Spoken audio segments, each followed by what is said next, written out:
어느덧 한 해를 마무리하는 12월이 되었습니다. 이제 한 달이 채 남지 않은 2023년도 주님의 도우심과 인도하신 가운데 잘 마무리하시기를 바랍니다. 또한 동시에 교회력으로는 이제 강림절을 보내면서 새로운 한 해가 시작이 되었습니다. 신부가 남편을 기다리며 자신을 정결케 하고 새롭게 함으로 단장함과 같이 신랑 되시는 주님을 기다리며 우리 자신을 새롭게 하고 정결케 하며 주님을 온전히 맞이하여 주님과 함께 그 새로운 시작을 걸어나가는 우리 모두가 되시기를 바랍니다. 이처럼 우리에게 있어서 12월은 한 해의 마지막이자 동시에 또한 새로운 시작이기도 합니다. 이것은 바로 이 땅을 살아가는 성도의 삶의 모습이기도 합니다. 이 세상을 살아가면서 우리는 이 세상의 마지막 종말을 향해 나아가지만 동시에 성도는 주님의 다시 오심을 기다리며 하나님 나라에서의 새로운 시작을 향해 나아가야 합니다.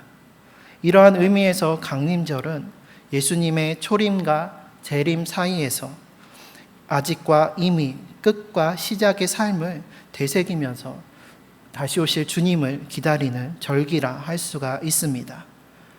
강림절 혹은 대림절이라고 하는 이 절기는 라틴어 아드벤투스에서 유래되었습니다. 이것은 라틴어로 오다, 도착하다라는 뜻을 가지고 있는데 이 단어는 아무에게나 사용된 단어가 아니었습니다. 이는 본래 로마 황제를 위해서 사용된 단어였습니다. 로마 황제가 즉위를 하고 나면 주요 도시와 성읍들을 방문하였는데 이 로마 황제의 방문을 가리켜서 아드벤투스라고 하였습니다. 그래서 이때의 백성들은 황제의 방문을 미리 준비하면서 도시를 새롭게 정비하고 또 황제를 맞이할 준비를 하며 축제를 준비하였습니다.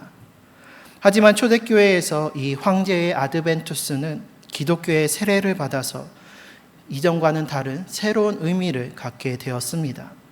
바로 로마 황제가 아닌 만왕의 왕이요 구세주가 되시고 주님이 되시는 예수님께서 오심을 기다리는 주님의 아드벤투스가 되었고 이것을 지키는 교회력으로 지키는 것이 바로 강림절입니다. 근본 하나님의 본체이시며 말씀이신 예수님께서 육신이 되어 우리 가운데 오신 것이었습니다. 이 예수님의 강림하심은 온 세상의 창조주요 만왕의 왕이시며 구세주이신 예수님께서 친히 우리 곁으로 우리에게 찾아오신 성육신의 사건입니다. 강림절을 뜻하는 헬라어를 보면 파루시아라고 하는데 이것은 곁에를 뜻하는 파라와 존재를 뜻하는 우시아가 합쳐진 단어입니다. 그래서 곁에 존재함이라는 뜻으로 성경에서는 임재, 강림, 재림 등으로 번역됩니다. 주님께서는 우리를 사랑하셔서 우리 곁에 존재하시기 위해서 우리와 함께 하시기 위해서 우리와 같은 모습으로 종의 형체로 아기 예수로 이 땅 가운데 강림하셨습니다. 이 예수님의 강림하심, 성육신은 다른 종교와 비교되는 가장 큰 차이점이자 하나님의 크신 사랑을 보여주는 증거입니다. 보통의 다른 종교들은 사람이 스스로 신적인 차원에 이르고 구원에 이르려 합니다. 그래서 배움과 명상과 깨달음을 통해서 신적인 경지에 이르고 또 여러 가지 수행과 고행, 선행을 쌓아서 아래에서부터 위로 인간적인 차원에서 신적인 차원으로 스스로의 힘으로 올라가려고 합니다. 이것을 자력 구원이라고 합니다. 인간 스스로의 노력과 자기의 힘으로 구원함에 이르고자 하는 것입니다. 하지만 우리 기독교는 자력 구원이 아닌 타력 구원의 종교입니다. 우리를 구원하시기 위해 십자가에서 우리 죄를 대신 지시기 위해 예수님께서 친히 우리 곁에 임재하셨습니다.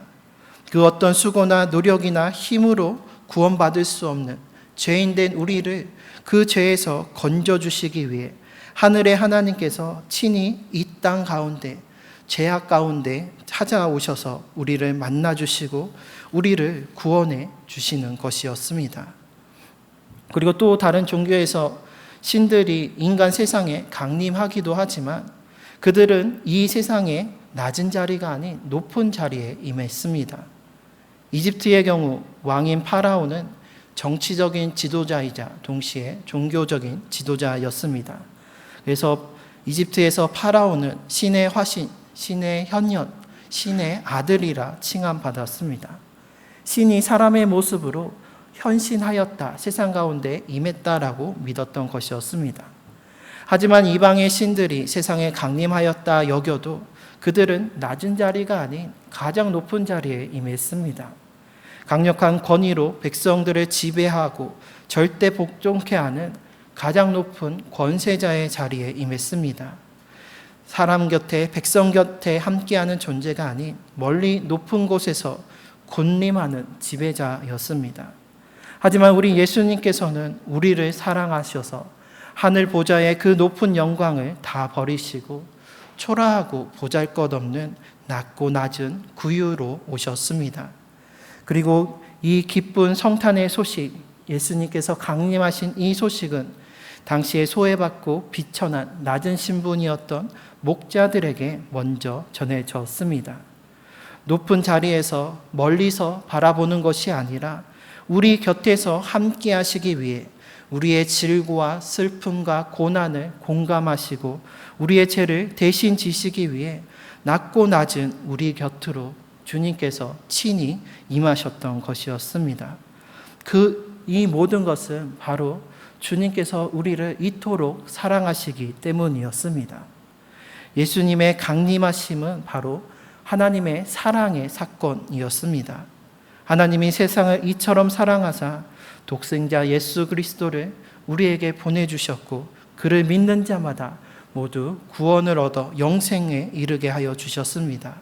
또한 예수님께서는 우리를 사랑하셔서 자기를 비우시고 자신을 낮추셔서 구유보다 더 더럽고 초라한 우리 죄인된 우리 가운데 임하셨습니다. 우리를 구원하시기 위해 구세주가 되시는 예수 그리스도께서 낮고 낮은 이 재앙 많은 세상 가운데 우리 곁에 친히 강림하시고 우리와 함께 하여 주시는 것입니다. 그래서 마태복음 1장 23절의 말씀과 같이 보라 처녀가 잉태하여 아들을 낳을 것이요 그의 이름을 임마누엘이라 하리라 하셨으니 이를 번역한즉 하나님이 우리와 함께 계시다라는 뜻입니다. 하나님이 우리를 사랑하셔서 우리 곁에 우리와 함께 하시기 위해 이 땅 가운데 종의 모습으로 사람의 형체로 강림하신 것이었습니다. 강림절을 보내면서 언제나 우리와 함께 하시는 임마누엘 하나님의 그 크신 사랑을 기억하는 우리 모두가 되시길 바랍니다. 2000여 년 전 베들레헴에 오셨던 주님, 그리고 또한 장차 오실 주님뿐만이 아니라 지금 여기에 이 순간에도 우리와 함께 하시는 주님을 만나고 그 사랑과 은혜에 감사하며 주님께 영광을 돌리는 복된 강림절이 되시기를 소망합니다. 또한 이 강림절을 우리가 대림절이라고도 부릅니다.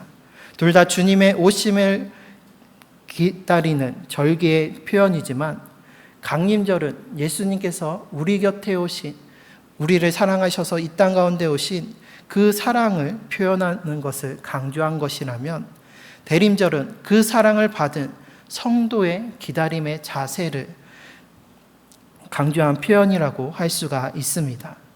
우리를 사랑하사 친히 오신 그 주님을 우리는 기다리면서 우리 또한 사랑으로 주님을 기다려야 합니다.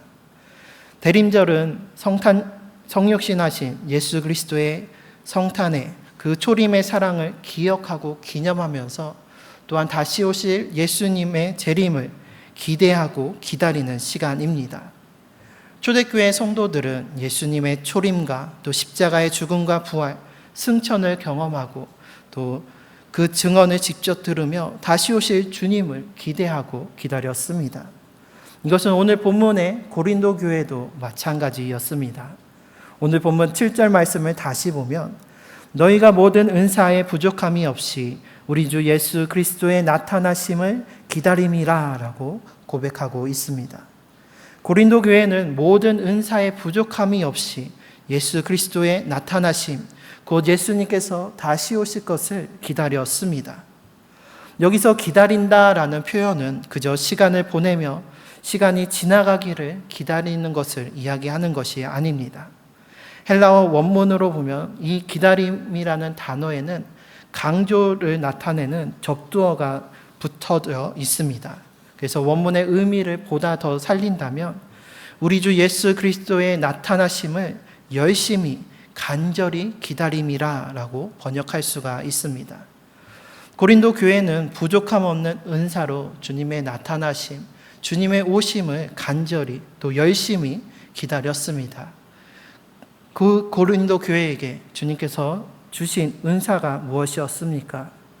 이는 너희가 그 안에서 모든 일, 곧 모든 언변과 모든 지식의 풍족함으로 그리스도의 증거가 너희 중에 견고하게 되어 예수님께서 그리스도 구원자 되시며 주님께서 다시 나타나실 것을 증거하고 증언할 수 있도록 그리스도 안에서 모든 언변과 모든 지식에 풍족하게 되었습니다. 이 모든 것은 하나님의 은혜였고 이 모든 것을 통해서 예수님을 증거할 수 있도록 주님의 그 복음의 소식과 주님께서 다시 오실 것을 증거하도록 이 은사를 하나님께서 은혜로 베풀어 주셨습니다. 하지만 고린도 교회는 예수님의 나타나심을 기다리면서 그리스도를 증거하도록 주신 그 은사를 자신의 것으로 여기며 자랑하였고 사사로이 사용하였습니다. 그래서 주님을 증거해야 할 언변으로 서로 분쟁하며 교회 안에서 바울파, 아볼로파, 게바파, 그리스도파로 서로 분열되었습니다. 주님의 사랑과 은혜로 증거하며 그 사랑을 전해야 할 그 입으로 서로를 정죄하고 다툼하면서 세상 법정에 고소하기에까지 이르렀습니다. 또한 주님을 증거해야 할 지식의 그 풍족함을 가지고 세상의 지혜에 빠지고 말았습니다. 그 대표적인 것이 당시에 유행하였던 영지주의였습니다. 영지주의는 세상의 육적인 모든 것은 악하다고 여기고 오직 영으로만 구원받을 수 있다라는 극단적인 이원론의 사상이었습니다. 영지주의는 육적인 모든 것을 부정하였습니다. 그렇기 때문에 예수님께서 사람의 육신으로 오신 성육신을 부정하였고 또 몸의 부활까지 부정하는 지경에 이르게 되었습니다. 또 고린도 교회는 육적인 모든 것을 부정하는 극적인 그 음욕주의에 빠져서 우상에게 바친 고기를 먹는 문제로 서로를 정죄하기에 이르렀습니다.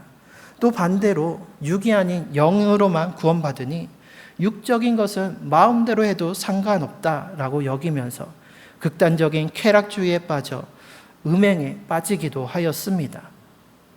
주님이 오실 때를 간절히 기다리면서 예수 그리스도를 증거하고 교회와 이웃을 위해 형제를 위해 풍족한 은사를 사용해야 했건만을 스스로 자랑하고 교만함과 우매함에 빠져서 오히려 주님을 증거하지 아니하고 교회와 성도를 분열시키며 다투며 또 세상의 지혜와 세상의 죄악에 빠지는 잘못을 범하게 되었던 것입니다.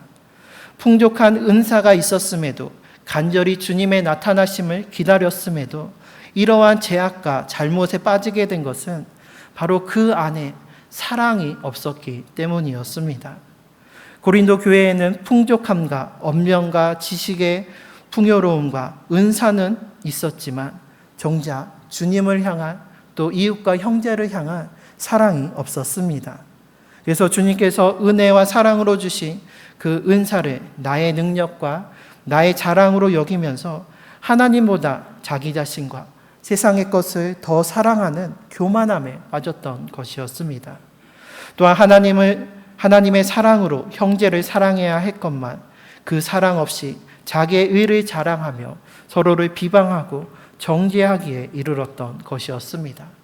그래서 바울은 이러한 고린도 교회를 향해서 고린도전서 13장에서 이와 같이 말하였습니다.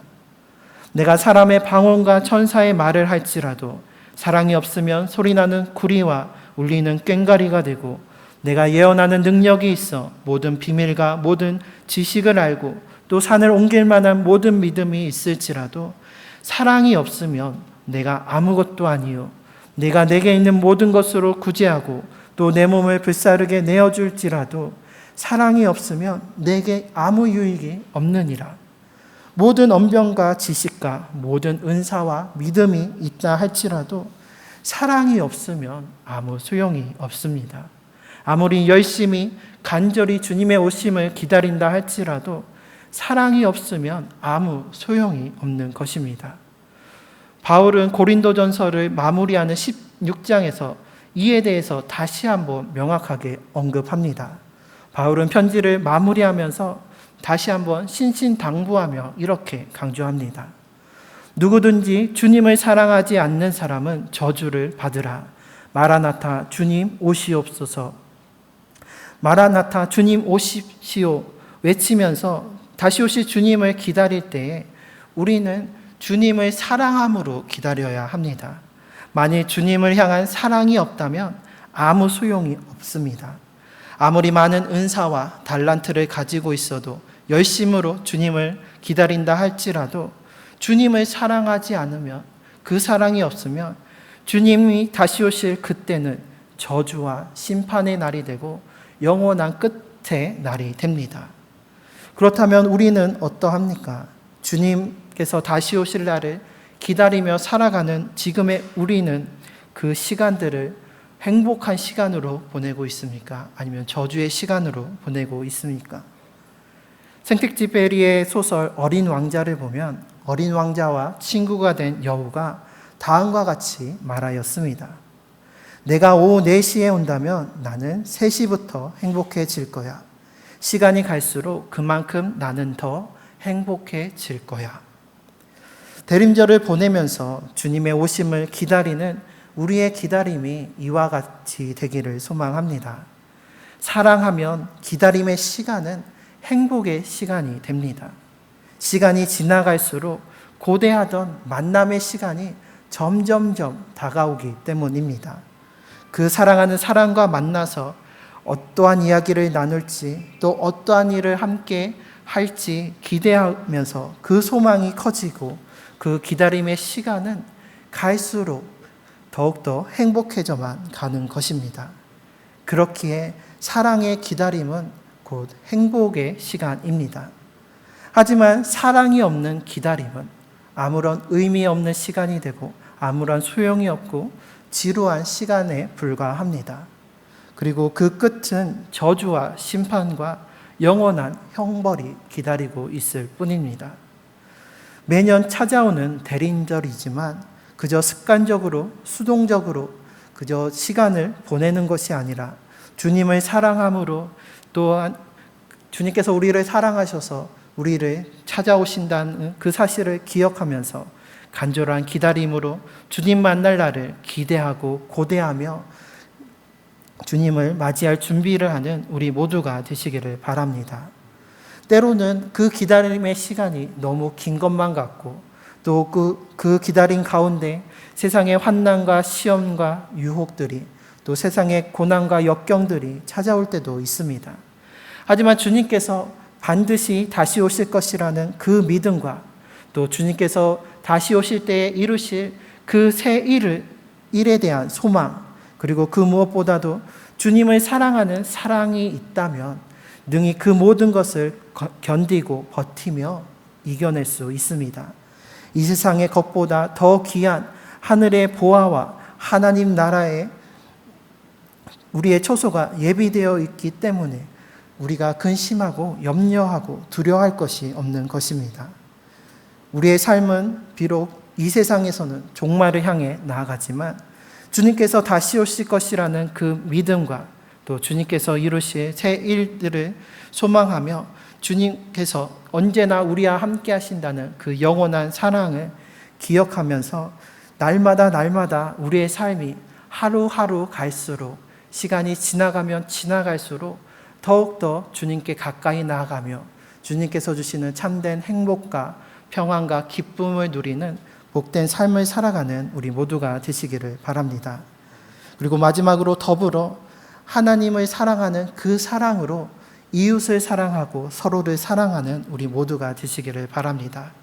그래서 그 사랑의 기다림으로 주어지는 그 기다림의 행복을 나 혼자 누리는 것이 아니라 우리 모두가 함께 누리는 우리 모두가 되시기를 바랍니다. 주님께서는 나와 함께 하실 뿐만이 아니라 우리와 함께 하시는 주님이십니다. 우리 사이에, 우리 가운데 임하셔서 우리와 함께 하시는 그 주님을 우리가 기다리면서 우리가 함께 주의 길을 예비하며 주님을 맞이할 준비를 함께 하면서 기쁨으로 주님을 맞이함으로 인하여서 주님께서 주시는 그 행복을, 그 기다림의 행복을 함께 누리며 주님을 맞이하는 우리 모두가 되시기를 바랍니다. 그래서 이 시간 마지막, 오늘 고린도전서 마지막에 바울의 인사말을 옆 사람에게 함께 고백하며 축복해 보시기를 바랍니다. 좌우 앞뒤 옆 사람을 보시면서 세 번역으로 함께 고백하며 축복하겠습니다. 주 예수의 은혜가 여러분과 함께 있기를 빕니다. 나는 그리스도 예수 안에서 여러분 모두를 사랑합니다. 아멘. 그리스도 예수 안에서 서로 사랑하며 주님을 사랑하는 그 기다림으로 날마다 날이 갈수록 더욱더 행복해지는 은혜를 모두 함께 누리는 저와 여러분이 되시기를, 그래서 주님 오심을 기쁨으로 맞이할 수 있는 대림절, 강림절을 보내는 우리 모두가 되시기를 주님의 이름으로 축원합니다.